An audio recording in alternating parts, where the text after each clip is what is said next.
Happy Wednesday. It is officially the Longines International Jockeys Championship tonight, but so much to talk about. Brittany Erden alongside Graham Cunningham and Andrew Lejeune. Andrew, you've been here all morning. Give us some insight into the horses on the track, the morning track work. I know the Japanese contingent had a strong go this morning, but before we get to that, quickly, tonight, the big night at Happy Valley. I'm thrilled to be experiencing it for the first time, but just some thoughts from both of you about tonight. Well, Happy Wednesday is the perfect intro. You're right on brand, because that is the banner promotional headline for Wednesdays at the Valley. And it's pretty unique night in horse racing. Combination of stars, party, music, that venue, it's hard to match anywhere. Yeah, and the lineup of jockeys we've got this year as well. The jockeys themselves saying, if not, one of the best, then the best lineup ever. We've got Frankie's won it 3 times. Ryan Maud's won it, Zach Burton's won it, Sylvester Sosa, last year's champions, won it as well. They're all back again, along with a whole host of other champions. When you spoke to Frankie yesterday, a very good question. What was the thing that tempted you to come back to Hong Kong for the first time since 2011? I thought he'd say, well, I was already in Japan, so it was a good fit. It made sense. What he said was the lineup of jockeys. When he saw the level of competition, that was the magnet for him. It's stellar. It's absolutely stellar. But could it be the first year for young Karis Teeton to take away the victory? Everybody is speaking of his mounts like he is the one to beat, and he's got a bit of a target on his back. He certainly has. I mean, across the board, he's probably got 4 horses with really good chances. G Unit in the first leg looks a solid chance. He'll be favoured as well. In the last leg, he's got the draw card of the night in High Rev, who's been so impressive in his last 2 starts. He'll be short price favourite to win that as well. But that's not to say Ryan Moore's got a couple of really good rides. If he got off to a flying start, could put some pressure on them as well. Zach Burton, when he won it 2 years ago, said he had no chance. It does look tough for Zach this evening, but you couldn't ride him off, or De Sosa going back-to-back either. De Sosa, last year was a record-breaking year for him. Right. 2 wins, a second and a third in 4 races. That's a record number of points, but that's an outlier. Generally, 1 win, 1 place, 1 win and 2 places will take you very close to the gold medal. 10 years ago this week, we had a triple dead heat. So all things are possible tonight. And I would think whoever really gets things kicked off in the right way, that could lead them closer to victory if you just really kick things off right. So big night tonight at Happy Valley, obviously. But tell us a little bit about this morning, Andrew, and who you saw on the track, who caught your eye? The Japanese were out in force, doing some serious... lucky Lilac had a really good hit up down the straight. The jockey even pulled the stick just to really keep her up to her work. Nomcourt wasn't on camera, but did a really strong piece up the straight as well. For the second day running. Yeah, so certainly not trying to fly under the radar, but might not have been seen on camera. Indy Champ was the one that I was a little bit disappointed with. He was looking at something, I'm not entirely sure what it was, all the way up the straight. His head was cocked the whole way down the stretch. Didn't look, he might just be like that as well, I don't know. Turf or dirt for him, was it? Turf. On the turf, right. Yeah, so I'd want to see him improve. I mean, at that point, we're 4 days away, the hard work is done, the horses are fit. So it is, to a certain extent, it's just getting them acclimatized and making sure they're happy and healthy. But yeah, I thought if there was a negative, he'd be down on smash. Looks super as well. He goes round in the sprint. The Ballydoyle horses did just a light piece, single file, then joined up. Mount Everest, Anthony Van Dyke and Magic Wand as well. Prince of Arran looked good, strong piece for him. And Young Rascal didn't do a great deal this morning. Looked really good. And to a certain extent, I mean, when you say this, all of a sudden they're on the radar, but he seems to be under the radar for me at the moment, Young Rascal. He's a horse on the improve still. Very light season, and William Haggis is a real target trainer. He doesn't send horses on long journeys unless he thinks they are up to that level of competition. The works are incredibly important back stateside. How much do you look for strong work here, days leading up to the big race? In the past, there has been pointers, as well as working my co-host this morning, Brett Davis, saying about Morris when he first came here. There was a bit of a buzz about him as a Group 1 winner before he arrived, but you could just see through the week, as the week progressed, he really let down, and you could see that he was going to in for a big run. So in that respect, you'd look at down on smash and say that if he keeps up that work, he's going to be a player. But it's a good race, the sprint.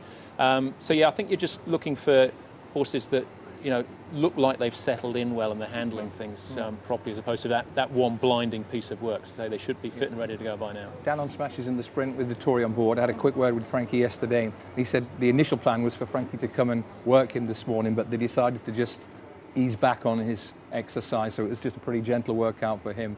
So maybe Frankie will arrive later in the week for that one. Interesting. Deirdre actually did a really strong piece as well. You might be able to get a better insight on her chances in a moment or so, but yeah, she certainly looked good too. From the jockey that was aboard Yes. her. Well, thank you so much. I know you've got to run. It's been a Yep. long morning already for you, but thanks for the insight, and we'll look forward to some more track work tomorrow. IJC tonight, got the barrier draw tomorrow, and then I'll be back here again for the breakfast show on Friday. You can Perfect. comfortable on this sofa. It's actually, yes, quite nice, isn't it? This chair is quite relaxing. I mean, I'm really trying to keep myself not from just leaning back here, but yes.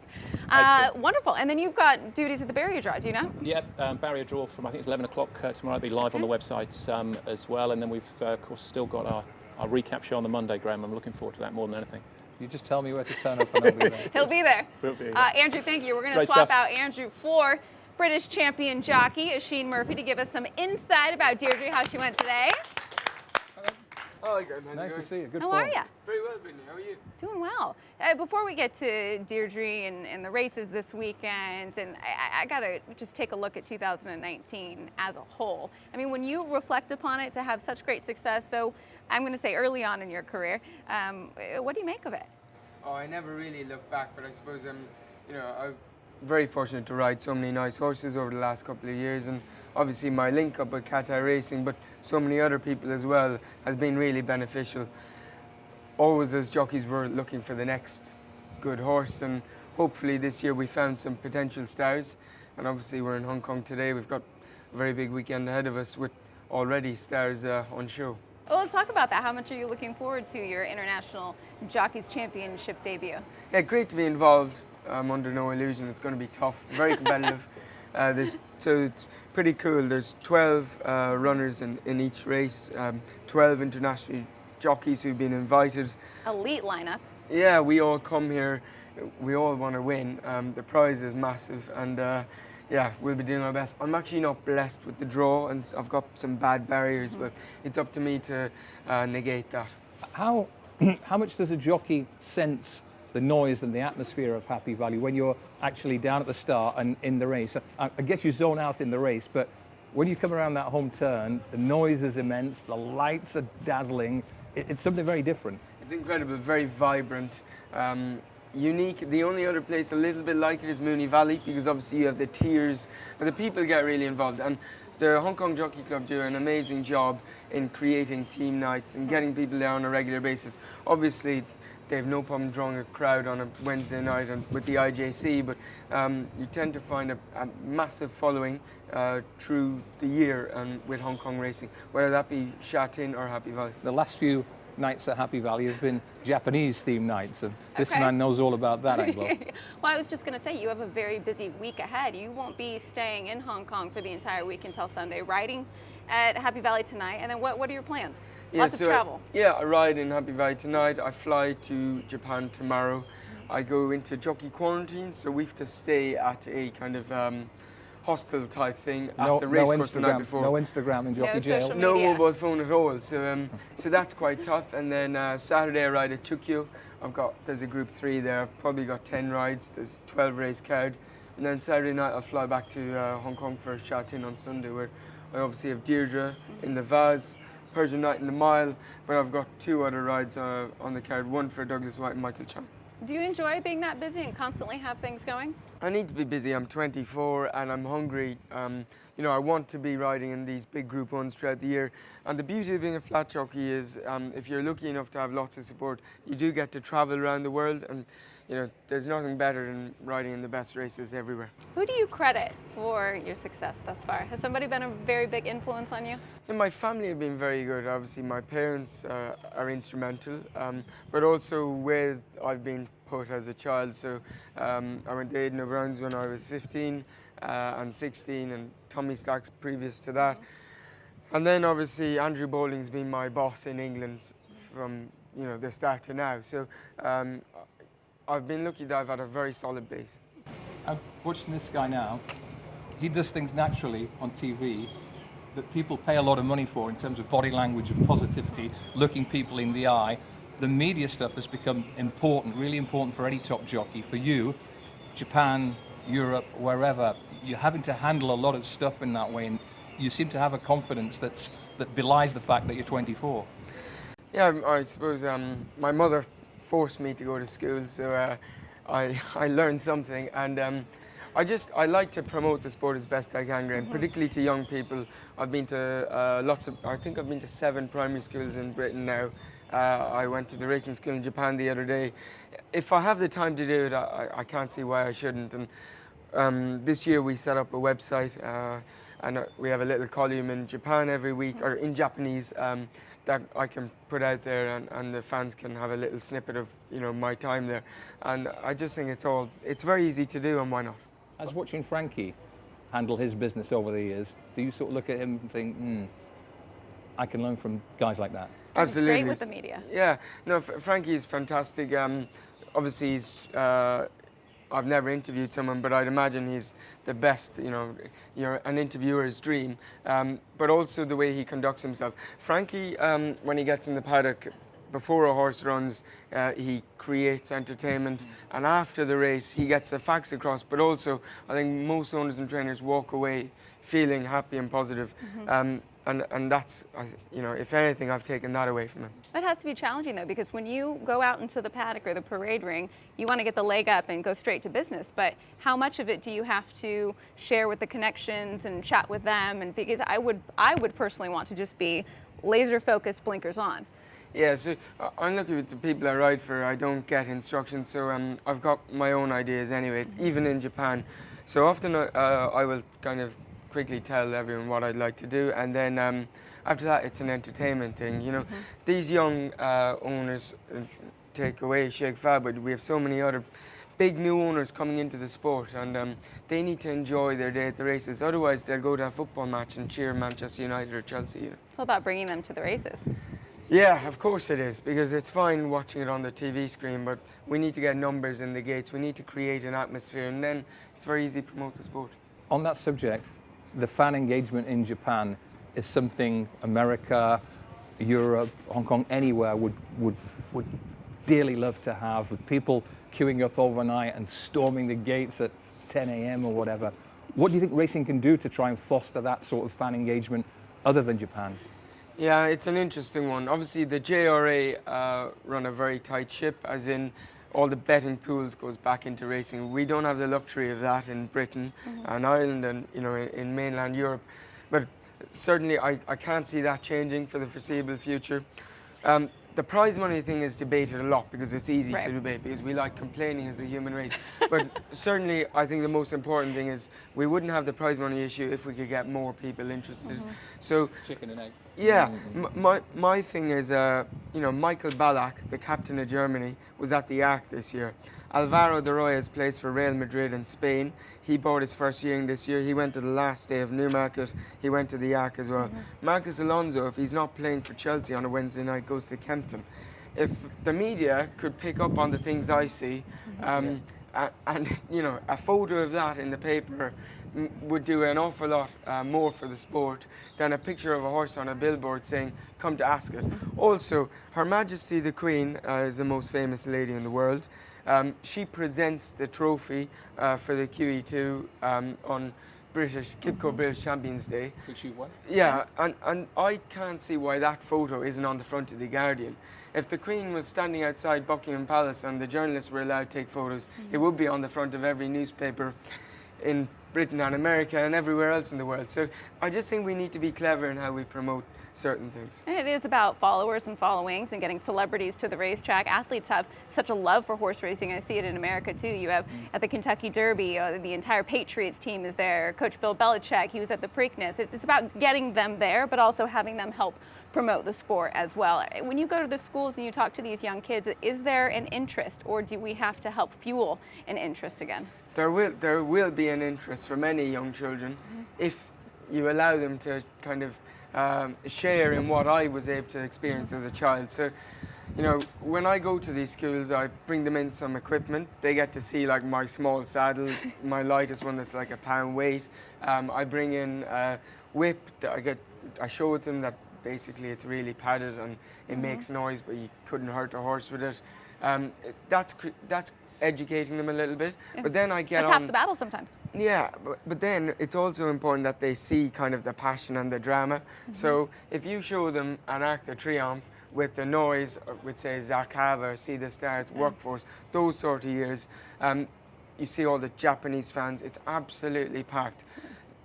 That gets people interested. That's where my interest was back from. Well, you give a lot of credit to your parents, and who better to talk about you as a rider and you as a wonderful man as your lovely mother. If we could bring in Maria. Hi, Maria. Hi, how are you? How are you? Hi, Bern. How are you? Wonderful. Doing wonderful. You've got to be so proud. Extremely proud. It's kind of amazing and surreal even at this stage, but it's amazing where he's come from. I watched a feature with you, and it was so lovely. One of the first things you said was he was born with determination, and determination has brought him to the successful career that he's had thus far. What was he like as a young child? Very determined, quite difficult, as in quite stubborn with that determination, and what he wanted was what he wanted. So from a very, very early age, all he wanted was horses, and he wanted to go riding. And so we just went with it. It was easier than trying to stop him. Oisin, did you know that from a young age? That's all you wanted? Yeah, more or less. I think Mom's picking up on the fact that I used to beg them to take me, because when we were very small, from the age of 4 to 9, I didn't have ponies at the house, so I couldn't just go out the back door. They were kept like 10 minutes away, so that meant I needed somebody to drive me there. And then they could deposit me. I was well able to tack up and do everything myself. But yeah, I possibly caused my mother plenty of headaches. And did you keep him under pressure as regards combining the schoolwork with the equine stuff? Well, from a certain degree, I kind of didn't really want him to be a jockey because I knew the pitfalls, so it was very, very important that he have a good education because so many young boys and girls want to be jockeys, but such a limited amount of them actually succeed. How often do you see Oisin race in the flesh? Is this your first time in Hong Kong, Maria? No, I was in Hong Kong in January 2017. So I saw Oisin, unfortunately, being beaten rather than winning. But it was a huge experience for both him and for I. I couldn't believe the setup here, how the whole thing can be confined into such a small area, but yet the best of facilities, the best of everything here. It's amazing. Before I get this from Oisin, what is your most memorable moment of his career? Of him riding? Yeah. I think the day, even though I wasn't there, the day he had the 4-timer at Ayr, we were at a race meeting, a small local race meeting in Listowel in Ireland, and he was only supposed to have 3 mounts in Ayr that day. And people were saying, he's just won. I said, no, he can't have won because he's not riding. And they were, no, he's just won. No. And I'm going, no, he's only got 3 mounts and these are the 3 times of the race. I'm saying he's not riding in that race. No, he's just won. It took me, and to have 4 at that level at that time in a huge stage for him in his career was amazing. So I think that day will always stick in my head. How about more recently, the Japan Cup is a sacred race in world racing, and to see your son winning on Suave Richard just 10 days ago, 12 days ago? Unfortunately, I was in Ireland and I was trying to watch it on my mobile phone. So Is it shaking a bit? Well, and also I was kept saying, because it was so small and my sight isn't great, I'm old. I was kind of, are they his colours? Am I sure they're his colours? Because I really didn't expect him to win, and at his age and everything, it's a huge achievement to actually win the Japan Cup. So it took me a little while, and I was trying to listen to it in Japanese, which I don't understand. You would know better. You would know better than us, but he seems so level-headed with all the success. Very grounded. Yeah, I think, but I think part of that is the background he comes from, and he does see the other side of racing. We don't come from a racing background, so it's all a learning curve for all of us, for him to be here at this. So I think that kind of keeps him grounded, and he also comes from a very Irish family where we're not backwards and coming forwards telling him where to sit. So at the dinner table, is racing the conversation, or do you just park it and discuss other stuff? Racing would be mentioned, big races coming up or just races that have been would be talked about, but only at because in Ireland flat racing is almost a non-entity, especially this time of year. We don't have the all-weather tracks. We have one all-weather track in Ireland. Well, you've got so many fans worldwide, and yesterday we took to social media, and Mom, you've got to stay for this. Plenty of fans had questions for you, so if you don't mind, if we could get to that, I'll pull up some of them. Questions, I believe. We're going to skip over some of them. They were. If you finish the clip slightly on odd. Twitter, racing Twitter, by saying "Ask me anything," don't be surprised when you get a few strange ones. Yeah, that was probably my fault. My definite fault for that one. So, okay, first one. This is from Davy Terry, and it was on Instagram. What is your next big goal? I've never won a classic, and I may never win a classic, but I'd like to. Obviously, that's my big ambition. Although the Arc isn't a classic, the Arc and the English Derby for me are the two most important races. But I wouldn't be picky from Guineas to Legends Take any of them. Oaks. Yeah. Well, Matt K asks, who is your favorite horse you've ever ridden? And I've got a strong guess, but. Yeah, I think Roaring Lion, he was a world champion 3-year-old, so he's a standout. And also Ben Battle, he was my first Royal Ascot winner. Thankfully, he's still on the scene, and he, when you see what rating that horse can achieve, he's special. Roaring Lion will be sorely missed, but what a ride. He took you on, took Sheikh Fahad on. I mean, that must have been just a thrill. Yeah, to come across, I suppose I started riding him at 21, so at that young age to find a horse as good as him is really hard, and I was very lucky. You can't actually put into words how lucky I was to find one that good. So cool. I love this one. How do you prepare in between races with limited time? Okay, so I will do kind of a form thing for every race. So just take, for example, Linkfield on a Monday. I will get the race card an hour and a half before the first race because I'm always there early. I'll go through every race and I'll pick out kind of the horses I should be following. I'll have an idea how I'm going to ride my one. Then I'll speak to the trainer because often in England trainers don't go to the everyday meetings, and basically go from there. So it's pretty straightforward, and I'll do that from Class 5 races to Group 1s. It's fascinating. Sam Hart Fitness, so clearly his question is about fitness. Okay. Asheen, what exercises do you do for strength to help riding? Right, so very important for me that I don't put on muscle. I was 57 kilo, 9 stone as an apprentice, so like that was way too heavy. So I have to be pretty careful. I've never lifted weights. I do a little bit on the cross trainer, I do a lot on the bike, and I do a fair amount on the treadmill. The fittest I'm ever am is probably when I'm in Japan, because that's the lightest weights I do on a regular basis. I do like 119, 54 kilo, but in Japan they're very strict. You have to weigh out on the zero. So I have to be 117 or 53 kilo stripped, which is really hard for me, but it's worth it.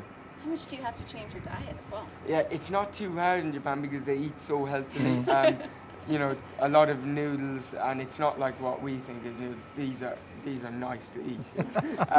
And sashimi, I eat a lot of sashimi. William Buick and I speak about this. The only thing we struggle with in our kind of travel routines is when we do seriously light weights, particularly in our warmer climates than what we're used to, and then you hydrate again, but your body holds on to far too much water. So there's this yo-yo routine of being very hydrated and then very dehydrated again, but you just get used to it. No mom's cooking at home, right? No. During this time. No, absolutely not. I thought this was interesting because none of us know what the thrill is like winning a race. So somebody asked, how is it winning a big race? So what goes through your mind? What's the emotion? Yeah, I suppose every kind of Group 1 you win, that's another tick because Frankie Dettori's won 250 odd of them, but I've won 15 now, and I had 9 in 2018. I've only had 5 this year. I was very lucky to have 5, but there's a little bit of time left. I've got a good ride near McKinnon, and obviously this weekend is Shoutin, so let's hope. Mom, what's it like watching him win a big race? I think watching every race is kind of a little bit your heart is in your mouth, and we almost ride the finish for him. Not that we know anything, we still. But riding, especially things like the Japan Cup last week, it's surreal. And you're praying and you're hoping, and that everything is perfect. I mean, he had a few winners there where there were Stewart's inquiries after and your heart is in your mouth, and sometimes a photo finish, and you're praying that it'll go in his direction. So it's all very. You live in the moment. You have to. Everyone has a different style. when a tight finish, whether you're you've had a bet or you're connected with the horse. For a family member, Maria, if we had the camera on you and things are getting tight on Sunday, what would we see? This, I'd say. Yeah. And what would we hear? Oh God, oh God, oh God. Yeah. We Yeah. must Please. have a camera on her. When he won in, he had a winner in, when he won on Roaring Lion in the ARC meeting. It was just, I'm standing there and I can't watch the finish, and I'm asking what's going on from other people, because, Just let it be over. Yeah. well, I'm listening to the commentary, but I still can't, because there's foreign language as well. But a lot of the time in the tannoy, there's so much going on, you're not getting the voiceover like you should. You So want you're to not look, sure. but you can't bring yourself to look. You're afraid. Yeah. Yeah, just in case. Oh, yeah, I'm sure. That's why hands in front of the face. Especially We've got to get a tight camera on her. finishes. Especially tight finishes. Yeah. Well, Yeah. thank you both. This has been an absolute pleasure. I had one question from an American fan, just quickly. Triple Crown races, which one would you want to win/ride in? Belmont Stakes. Ooh, fascinating. Most would say Kentucky Derby too, but Yeah. No, because Ryan Moore says Kentucky Derby.